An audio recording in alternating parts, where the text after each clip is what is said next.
So they have the environment police out there working to fight the Chinese mafia. They've found pesticides, fungicides, fumigants in Chinese labeled Mylar bags.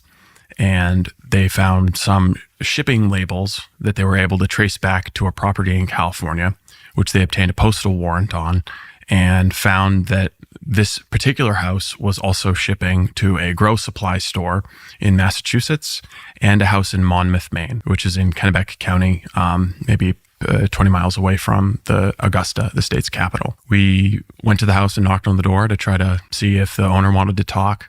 No one was there. It very clearly had been turned into a marijuana grow at one point, but was not active. And we went and talked with the neighbor who was a firefighter, and he said, "Oh no, it's active. There's people there in the mornings around 2 o'clock in the morning to 5 o'clock in the morning, and there's activity there."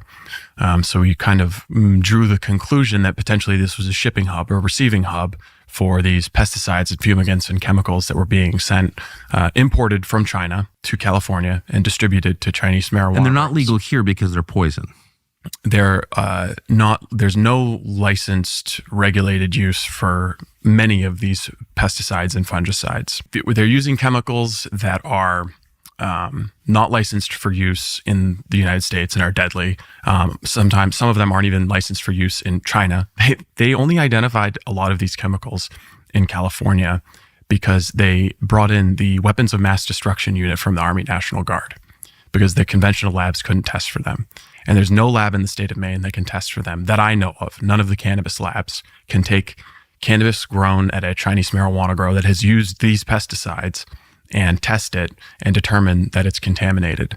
They may be now, because I've shared the information with them directly from the chemists in California who are identifying them and trying to lead the fight against them. They may be able to test for them now, but the consequence of it is that you could take a bit of marijuana from one of these grows that's been treated with these heinous, deadly chemicals and test it at one of the labs and get an A+, tested, approved. No, bad chemicals. This is safe for consumption.